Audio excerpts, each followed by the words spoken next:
إن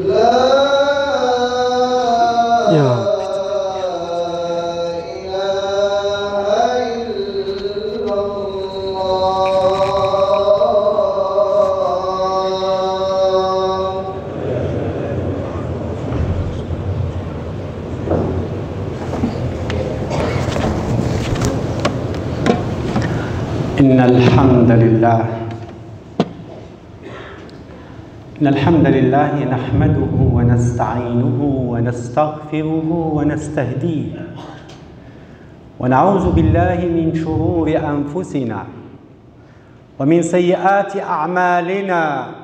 من يهده الله فهو المهتد ومن يضلل فلن تجد له وليا مرشدا. ونصلي ونسلم على خاتم الأنبياء والمرسلين سيدنا محمد وعلى آله وأصحابه ومن صار على نهجه وسلك سبيله إلى يوم الدين. أما بعد، فإن أصدق الحديث كتاب الله تعالى، وخير الهدي هدي سيدنا محمد صلى الله عليه وسلم، وشر الأمور محدثاتها، وكل محدثة بدعة، وكل بدعة ضلالة، وكل ضلالة في النار. اللهم أجرني وإياكم والمسلمين من عذاب النار. أيها الإخوة والأخوات، يقول المولى جل وعلا في محكم التنزيل: إن في خلق السماوات والأرض واختلاف الليل والنهار لآيات لأولي الألباب. اختلاف الليل والنهار، تعاقب الأزمنة، مرور الأيام. كنا قد تحدثنا إليكم بعد عودتكم من العطلة عن الدخول المدرسي وبداية الجد والنشاط، وها نحن اليوم وصلنا إلى نهاية السنة الدراسية والعملية. فالعمال يستعدون ويتهيئون للعطلة وهم يستحقونها، وأبناؤنا في سنتهم الدراسية مع الاجتهادات مع الكد يتهيئون أيضا للتسجيلات في الأقسام العالية وفي المؤسسات الجامعية وفي المدارس العليا. نسأل الله لهم النجاح والتوفيق. وموضوع خطبتنا لهذا اليوم العطلة الصيفية وكيفية استغلالها استغلالا إيجابيا، بدءا من مرحلة الانطلاق وصولا إلى مكان العطلة والاصطياف والراحة والاسترخاء، إلى أن يعود الطالب أو الموظف أو العامل إلى مكان عمله الاعتيادي. Évidemment, on est arrivé à la fin de l'année. Grâce à Allah Azza wa Jalla, il y avait quelques mois, on vous a parlé de la rentrée scolaire et comment nos enfants doivent se comporter pour passer une bonne année avec une réussite. Les ouvriers, les fonctionnaires et les autres, évidemment, ont commencé l'année avec un grand effort après un repos bien mérité. On n'a qu'à féliciter, Inch'Allah Ta'ala, nos enfants qui vont réussir. On leur a fait un dua le vendredi dernier, et qu'ils trouvent les écoles et les universités qu'ils cherchent pour s'inscrire. Et aussi, on va essayer de parler du comportement du musulman, comment il est. On le dit avec amertume, et comment il doit être pour bien profiter des vacances de la fin de l'année scolaire. Tout le monde se prépare. Tous. Il y en a qui sont dans les marchés, qui achètent, les femmes dans les marchés, les hommes, on charge. Ce n'est pas interdit. Mais le problème qui se pose au niveau de la communauté musulmane, malheureusement, c'est ce qu'on constate, ce qu'on remarque pendant les préparations et pendant le trajet et pendant l'arrivée dans l'endroit où on va passer tous nos vacances, ceux qui vont partir. Alors, on achète, c'est magnifique, on se prépare, c'est magnifique, mais comment on doit partir? Ce qu'on constate, et vous le remarquez tous malheureusement, c'est qu'on n'a pas compris c'est quoi le rôle des vacances. Le rôle des vacances, c'est une récompense après une année d'efforts et du travail pour que le musulman va... Le premier principe que le musulman et la musulmane doit mettre dans sa tête, c'est déjà aller voir sa patrie, ses grands-parents, ses proches. C'est une visite qu'il doit faire parce que l'islam l'incite à rendre visite à sa patrie, à son bled, à ses parents, à ses voisins. Mais le problème qui se pose... Alors, prenons le cas du voyage. Nous savons bien que le musulman, étant donné qu'il prépare ses valises pour partir, mais comment il doit préparer? Il a une petite voiture, mais il doit mettre 2 tentes dessus. Il se prépare n'importe comment, il prend le chemin n'importe comment, malheureusement, et c'est pour cela qu'on remarque des accidents dans la route, on remarque un mauvais comportement, je parle de certains, pas de tout le monde. Heureusement, aucune règle n'est générale. Heureusement, dans le bateau, c'est la cata. C'est catastrophique ce qu'on voit dans les bateaux, malheureusement. Tout le monde se rase dans le bateau. Et quand les gens descendent du bateau, ils sont tous coupés. Évidemment, le bateau bouge et toi, tu utilises le rasoir et tu le jettes n'importe comment. Et pendant le voyage, déjà ta voiture ne supporte pas la charge. Tu manges dans la voiture, tu jettes ce que tu manges, et puis ça risque qu'il tombe sur le pare-brise de la voiture qui est derrière, tu peux causer des accidents, et ainsi de suite. Tu ne te reposes pas, tu ne dis pas que « wa inna li nafsika alayka haqq, wa inna li dabbatika alayka haqq, siyara diyalek » Tu ne te poses pas ces questions-là, tu prends « je dois arriver le plus vite possible » et certains n'arrivent pas. مع العلم أن الإسلام يأمرنا بأن نسير بالسير ضعفائنا. الإسلام يأمرنا إذا أردنا أن نسير ونسافر أن نختار الرفيق قبل الطريق. الإسلام يأمرنا بالانضباط في سفرنا وحذرنا، لكن ما نلاحظه في تصرفات بعض الأشخاص يدعو إلى الحزن مع الأسف الشديد. الطريق يا أخي، السيارة الذي صنعها جعل لها قوانين ينبغي أن تحترم. تضع البنزين مكانه، تضع الزيت مكانه، تحمل عليها 100 كيلو ليس 10,000 كيلو. إذا تجاوزت فقد اعتديت.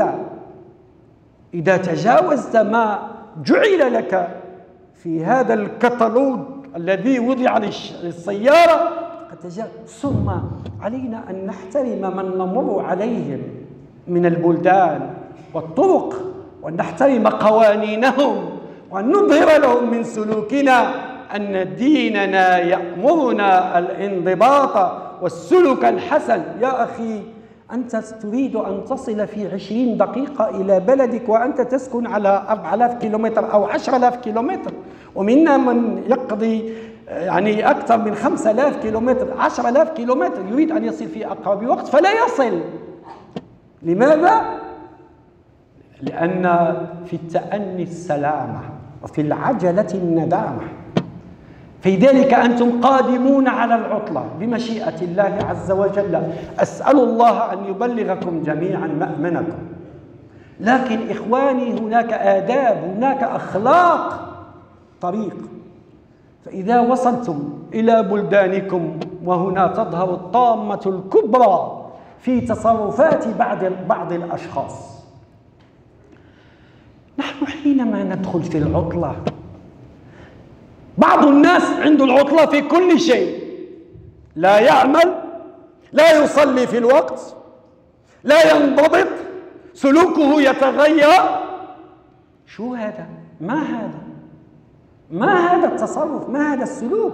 كثير ممن يواظبون على الصلاة في وقتها، كثير ممن تكون أخلاقهم طيبة وسلوكهم حميد، تتغير أحوالهم، فيدخل المدينة أو يدخل القرية أو يدخل الحي الذي يسكنه فيمشي على رؤوس أصابعه تكبرا على العباد، يريهم بأنه يعيش في بحبحة من العيش، يظهر لهم السيارة التي اشتراها ربما بالدين أو اكتراها، يقول لهم نحن نعيش في جنة الأرض، فيثير في الناس أشياء مما يجعل كثيرا من الناس يموتون في البحار. هناك من يدخل قريته وينسى أولئك الذين كان معهم في السنوات الدراسية فيتكبر عليهم. هناك من لا يتكلم حتى لغة أجداده في بلاده فيتكلم الفرنسية ويقتلها قتلا. Il y a des gens qui, ici, ils te parlent en arabe. Une fois arrivé au bled, dans son douar ou dans son quartier, dans son village, ils parlent en français massacré. Ils massacrent la langue de Molière, malheureusement. Non, mes frères, non, mes sœurs.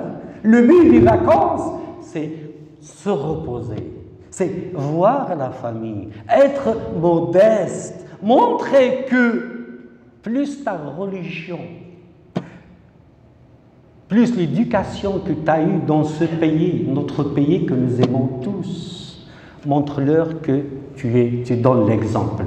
Quand on est là, oui madame, oui monsieur, oui madame, oui monsieur. Quand on arrive à la douane, dans tous les pays de l'Afrique, du Maghreb, de l'Asie, je parle des gens qui partent dans leur pays d'origine, ils se comportent méchamment, ils crient, oui, pourquoi ceci, cela.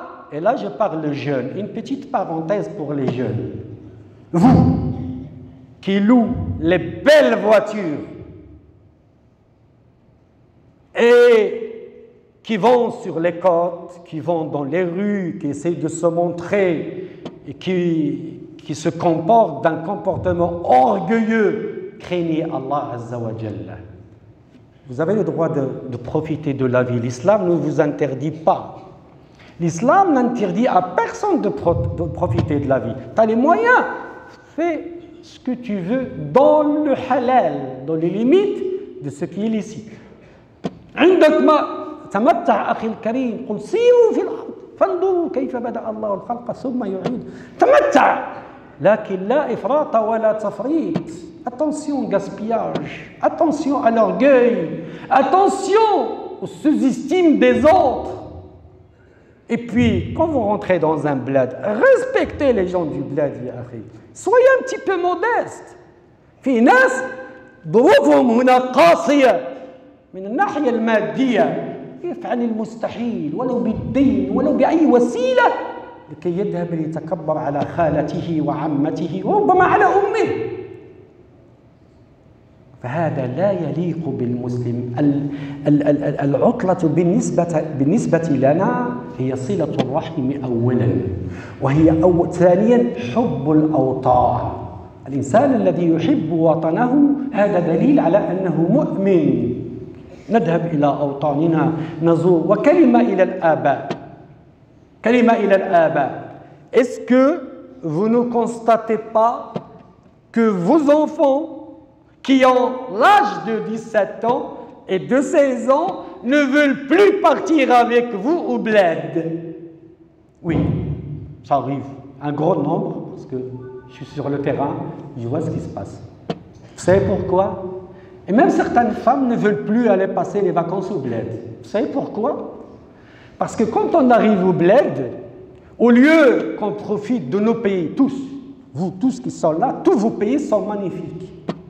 Vous avez la montagne, vous avez la mer, vous avez les belles villes, vous avez l'histoire, vous avez la civilisation, vous avez tout. Non, monsieur le Hajj, il arrive, il reste au 14 rue telle depuis le premier jour jusqu'à la fin des vacances. La famille est où? Elle est dans la cuisine toute la journée et les invités qui arrivent. Et elle prépare les repas jour et nuit. Ils sont où les vacances, monsieur? Quand est-ce que cette femme elle va profiter? Tes enfants, ils ne connaissent rien de ton pays. Tu n'as pas fait le nécessaire, mon frère. Parce qu'ils arrivent, ce qu'ils connaissent, oui, on habite à côté de tel. Basta.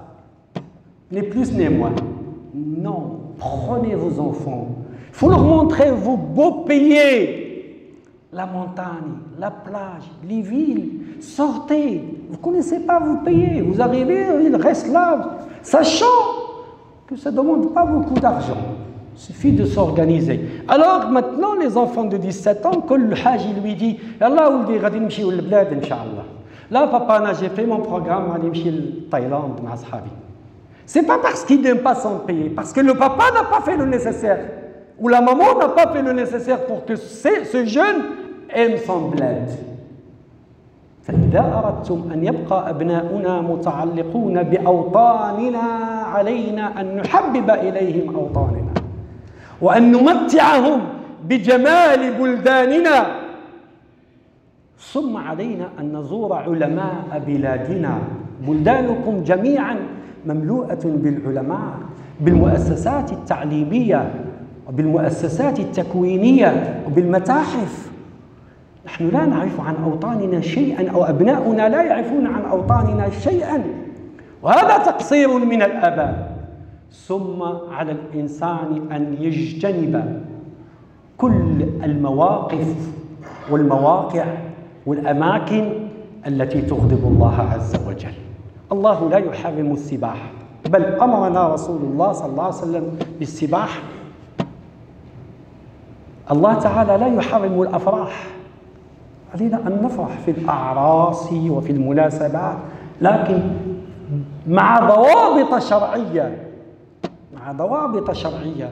ثم علينا أن نتفقد من هم لهم صلة بنا من الأخوال والأعمام والأجداد، فإن كانوا قد ماتوا فقد أوصانا ديننا أن نحسن إلى أقاربهم وإلى أصدقائهم.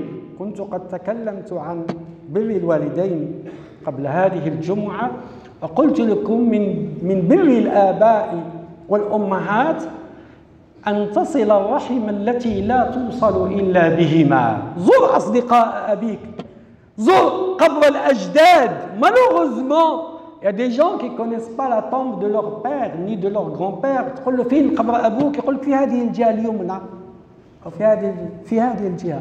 زوروا، تفكروا، تدبروا.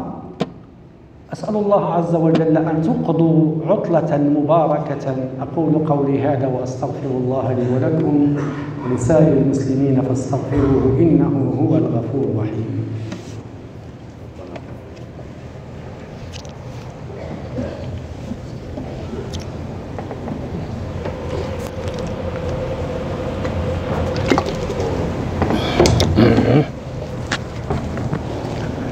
الحمد لله الذي بنعمته تتم الصالحات، والصلاة والسلام على رسول الله القائل إنما الأعمال بالنيات، وأشهد أن لا إله إلا الله رب الأرض والسماوات، وأشهد أن سيدنا محمدًا عبده ورسوله سيد الكائنات.